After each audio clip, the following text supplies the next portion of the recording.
नमस्कार, सत श्री अकाल, गुड मॉर्निंग। असीजा यात्रा पोस्ट में आपका स्वागत है। आशा है आप स्वस्थ होंगे, मस्त होंगे। इस वक्त मैं हूँ मोहाली के रेलवे स्टेशन पे। आज मेरी तैयारी है श्री हेमकुंड साहब जाने की। यहाँ से मैं जनशताब्दी ट्रेन पकड़ूंगा जो लगभग 7 बजे आएगी। चलिए चलते हैं प्लेटफार्म की ओर। ऑफलाइन रिजर्वेशन के लिए अभी से ही इतनी लंबी लाइन लग रही है। जनशताब्दी ट्रेन लगभग 7 बजे आने का टाइम है, तो मैं इंतज़ार कर रहा हूँ। जनशताब्दी से मैं चंडीगढ़ से अम्बाला जाऊँगा, वहाँ से मैं आगे ट्रेन पकड़ूँगा। वह ट्रेन आती है गंगानगर से, इंटरसिटी एक्सप्रेस। लगभग 10 बजे वो ट्रेन आएगी अम्बाला में। अम्बाला से वो मैं ट्रेन चेंज करके हरिद्वार जाऊंगा, हरिद्वार से ऋषिकेश, और उसके बाद जैसा कि आप सब जानते हैं कि मैं जाऊंगा श्री हेमकुंड साहब। काफ़ी समय से इंतज़ार था। मौसम तो ऐसा चलता ही रहेगा, बारिश के दिन है।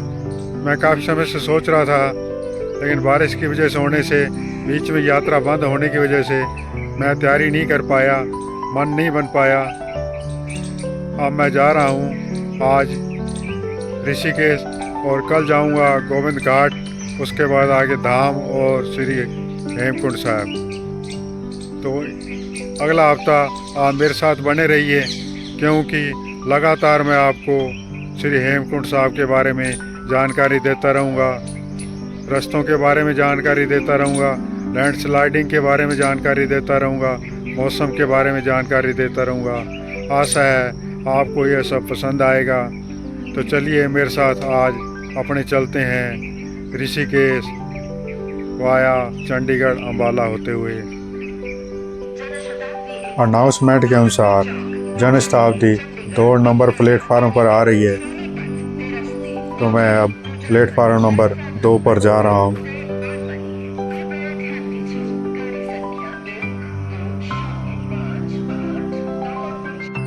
दो नंबर प्लेटफार्म पर जाते समय यह ट्रेन आ गई है।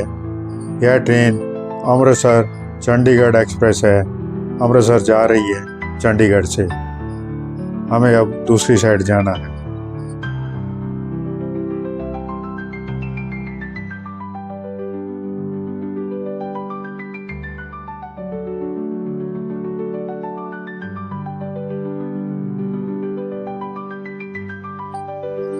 मेरी ट्रेन जनशताब्दी प्लेटफार्म 2 पर पहुंच चुकी है। रिजर्वेशन है, इसलिए सीट की कोई प्रॉब्लम नहीं आएगी।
इस ट्रेन ने अभी अभी रायवाला स्टेशन क्रॉस किया है, जो ऋषिकेश और हरिद्वार के बीच में आता है।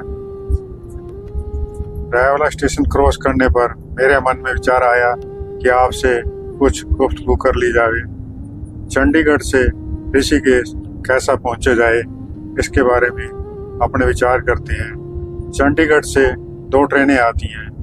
एक रात को आती है 2 बजे हेमकुंड एक्सप्रेस, और दूसरी अमृतसर देहरादून। इसके अलावा यह ट्रेन भी काफ़ी सूटेबल है।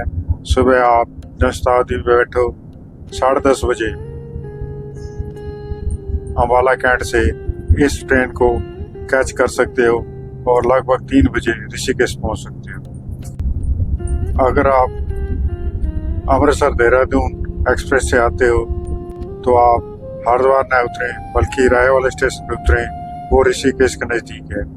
क्योंकि वह ट्रेन ऋषिकेश नहीं जाती, देहरादून जाती है, तो कुछ लोग हरिद्वार रुक जाते हैं। अतः हरिद्वार ना रुक के राय वाला उतर जाना चाहिए। वहाँ से ऋषिकेश आप सीधे टेम्पो या और साधन करके जा सकते हो। इसके अलावा मैं एक और जानकारी देना चाहता था कि ऋषिकेश में रेलवे के 2 स्टेशन हैं, एक योगनगरी रेलवे स्टेशन, दूसरा ऋषिकेश। इसलिए जब भी आप सर्च करो तो दोनों रेलवे स्टेशनों के हिसाब से सर्च करो, दोनों के कोड लगा कर देखो।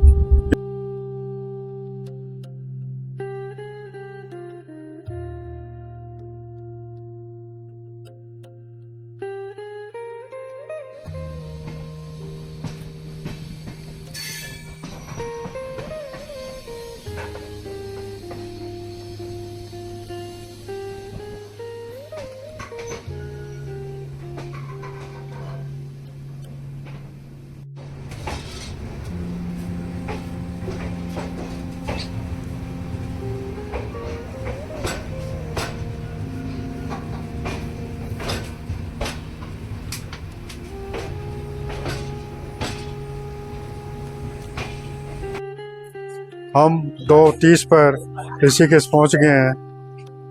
हरिद्वार से यह ट्रेन 2 बजे चली थी और आधे घंटे में ऋषिकेश लगा दिया है।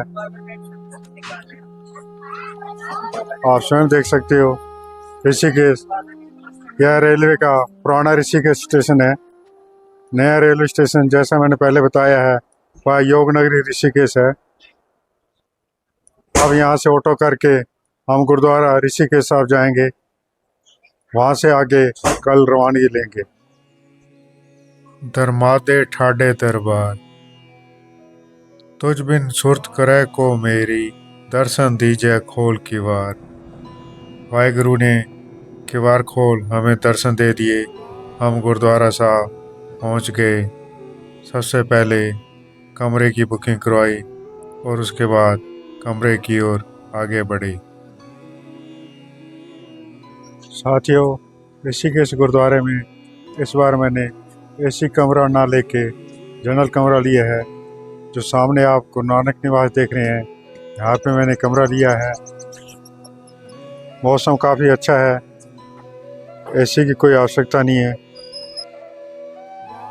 सामान रखने और फ्रेश होने के बाद अब हम चल रहे हैं दरबार साहब माथा टेकने। गुरु नानक निवास के सामने ही सरोवर साहब है, इसको क्रॉस करते हुए हम आगे जाएंगे। चलिए मेरे साथ आप भी दरबार साहब माथा टेक लीजिए।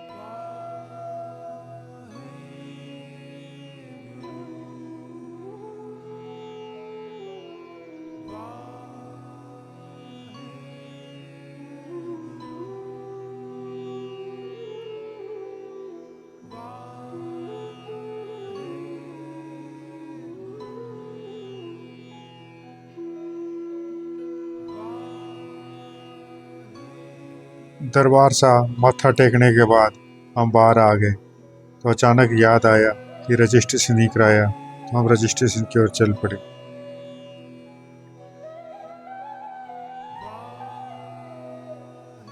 रजिस्ट्रेशन काउंटर गुरुद्वारा साहब के ठीक नीचे साइड में बना हुआ है। मुझे रजिस्ट्रेशन में किसी प्रकार की कोई दिक्कत नहीं आई। 2 या 4 मिनट में रजिस्ट्रेशन बन गया। काफ़ी कोऑपरेटिव था।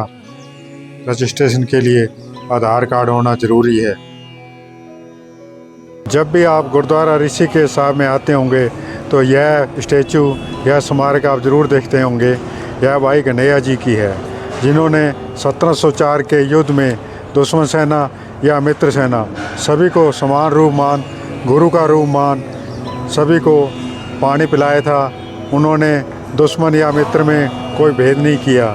जब सिखों ने गुरु गोविंद सिंह जी से इसकी शिकायत की तो उन्होंने कहा कि मुझे तो मानस की जात सभी एक लगती है, सभी में गुरु दिखता है, इसलिए मैं सभी को पानी पिला देता हूँ, चाहे वह मुसलमान हो या हिंदू हो या इस सेना का हो या शत्रु सेना का हो।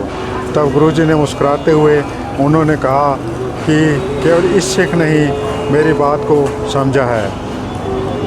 उन्होंने बाद में मल्लम की एक डब्बी भी दी कि आप पानी पिलाने के साथ साथ आप जो घायल सैनिक होगा उसको मल्लम भी लगा दिया करना। इस संबंध में यह सब इतिहास यहाँ लिखा हुआ है।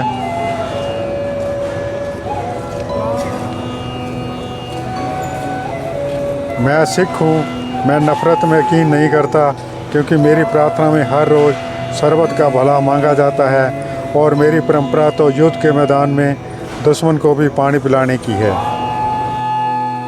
माता खीवी जी लंगरहार। माता खीवी जी दूसरे गुरु अंगद देव जी की पत्नी थी। गुरु अंगद देव जी के दरबार में जितनी भी संगतें आती थी उनके लंगर पानी की व्यवस्था सेवा माता खीवी जी करती थी, इसलिए संगतें माता खीवी जी का लंगर कहने लग गई। उन्हीं के नाम के ऊपर इस लंगर हाल का नाम रखा गया है। हम इस वक्त लंगर नहीं छकेंगे क्योंकि शाम के 4 बज रहे हैं। अब सीधे रात को ही आके यहाँ लंगर पानी छकेंगे।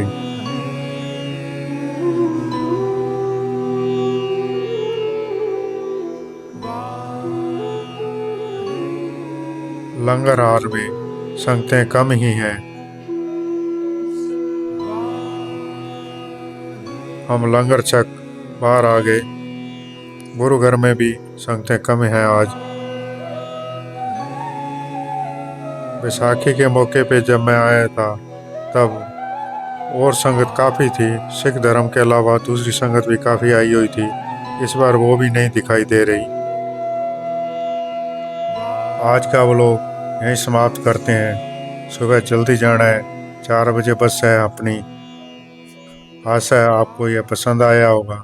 पसंद आया तो लाइक करें, शेयर करें, सब्सक्राइब करें। कल के व्लॉग में और आगे व्लॉग में मैं आपको मौसम की जानकारी, सड़क की जानकारी और समस्त जानकारियाँ देता रहूँगा।